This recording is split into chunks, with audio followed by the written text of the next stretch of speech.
Sesungguhnya orang-orang yang berwatak raja, Habagurus Kumpul memaknai seperti itu. Sesungguhnya orang-orang yang berwatak raja, apabila mereka masuk ke dalam satu kampung, masuk ke dalam satu desa, maka mereka akan membuat kerusakan. Afsaduha. Tidak sebatas itu, tetapi juga waja'alu a'izzata ahliya adillah. Mereka akan menjadikan tokoh-tokoh setempat terabaikan. Yang menarik, ayat ini ditutup dengan wa kadzalika yaf'alun. Seperti itulah kelakuan mereka.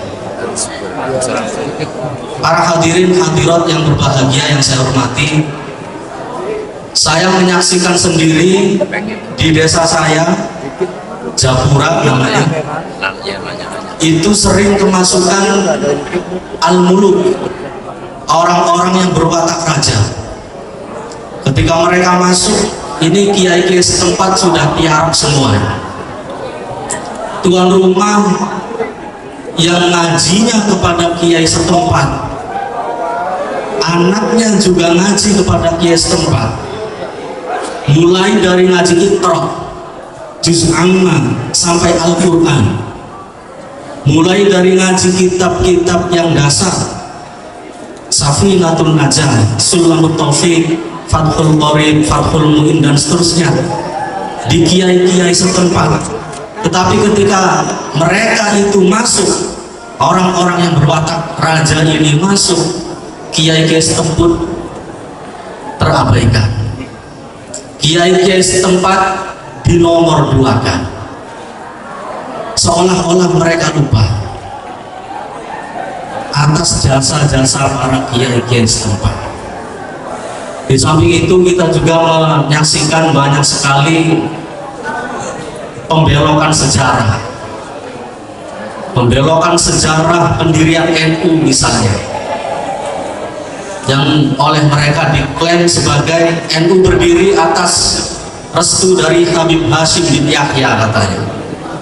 Padahal ada itu kesaksian yang terekam di YouTube, sudah menyebar, kesaksian langsung dari Hadratul Mukarram Kiai Haji As'ad Samsul Arifin, bagaimana beliau diperintah oleh Syekhona Khalil untuk mengantarkan tasbih dan tongkat kepada Hadratus Syekh Kiai Haji Muhammad Hasyim Asy'ari. Kiai As'ad Samsul Arifin sedikit pun tidak menyebutkan Habib Hashim bin Yahya. Dan saya juga pernah melihat ada salah satu Habib yang mengatakan bahwa NU itu berdiri atas restu 5 habaib, yang saya sendiri lupa nama-namanya itu.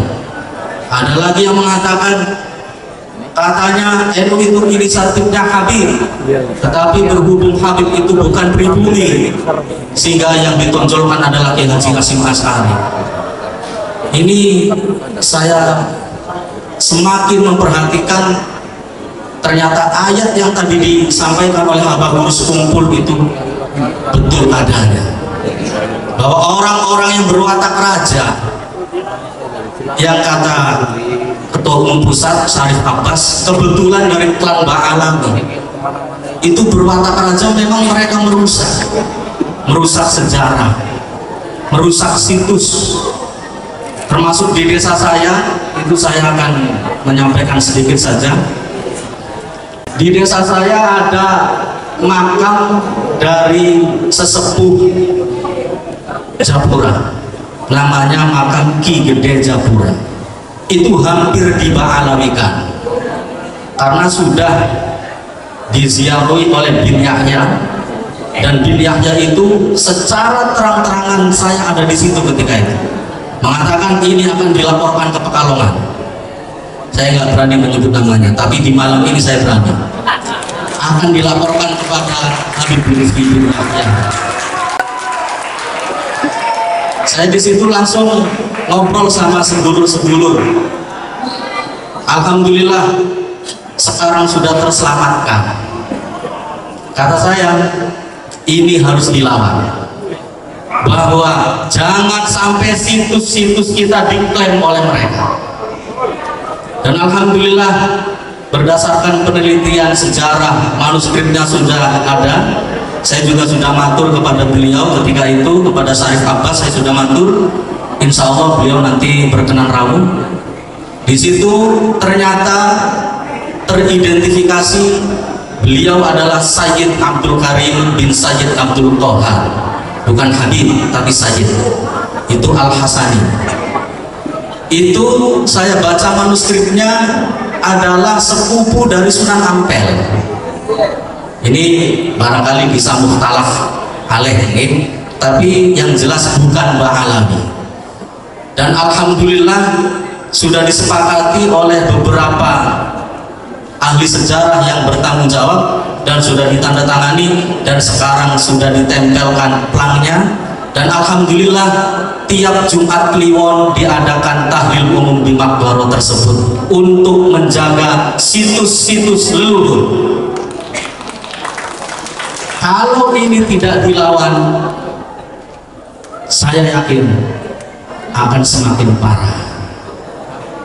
Hadirin hadirat yang berbahagia yang saya hormati, untuk itu saya sendiri terpanggil, bukan terpaksa, tetapi memang betul adanya bahwa ini memang harus dilawan. Harus dilawan. Berani apa tidak? Ini pengurus yang baru dilantik, berani apa tidak? Berani. Harus dilawan. Di Kabupaten Cirebon banyak situs-situs. Ada Mbah Muqayyim, ada Mbah Raden Argisela. Di sini di makam Gajah Ngambung, Masyayikh Buntet Pesantren, itu saya pernah cerita dari Kang Hendri. Tahun berapa Kang Hendri? Sebelum corona ya. Itu ditemukan makam sahabat. Nggak tahu siapa yang bikin. Nggak tanggung-tanggung, bukan di Mbah Alim lagi, disahabatkan. Itu Kang Hendri yang tadi diangkat sebagai ketua. Itu beliau sowan ke salah satu Kiai Sepuh Buntet, kata Kiai Sepuh Buntet, bongkar. Sudah dibongkar ya Kang Hendri? Sudah dibongkar. Tepuk tangan untuk Kang Hendri. Dan ini memang tugas kita. Dan saya juga sepenuhnya sadar bahwa ini tugas yang tidak ringan. Tetapi kami pengurus perjuangan Wali Songo Indonesia Kabupaten Cirebon tetap akan terus berjuang, karena yang kami perjuangkan adalah sesuatu yang hak. Yang kami perjuangkan adalah kebenaran. Guru saya Syarif Abbas sering mengatakan, innal waqul jahal haqqu wa zahaqul batilu innal batila kana zahuqa. Ajawatir kalah. Saya masih kelingan, isun masih kelingan. Dawuh dari beliau, ajawatir kalah kapan nyekel kebenaran, insya Allah.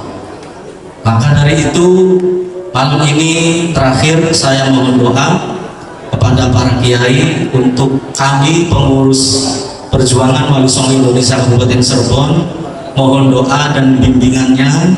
Mudah-mudahan kami tidak mengecewakan beliau-beliau, dan kami memang niatnya adalah untuk berbakti kepada beliau-beliau. Mohon maaf, satu lagi ada salah satu muhibbin kebetulan di desa saya juga, itu entah sumbernya dari mana, itu tiap tahlil diganti, tiap tahlilan diganti. Kata saya, ini harus dilawan. Kenapa sih Kang? Saya mau tanya, kan sampaikan kepada dia, apakah tahlilan para kiai zaman dulu kurang manjur? Itu biasanya sampai 3 hari. Dan itu masyarakat banyak yang mengeluh. Katanya pegel, capek dan seterusnya. Baca kulhu sampai ribuan kali, diwasol semua gitu. Ternyata minal muhibbi. Oh iya, minal muhibbi.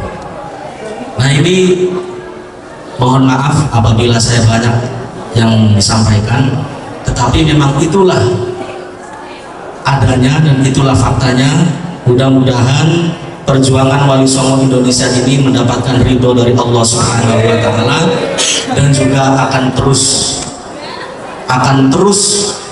berkembang dan juga akan menyadarkan masyarakat Indonesia pada umumnya. Itu saja yang bisa saya sampaikan, kurang lebihnya mohon maaf.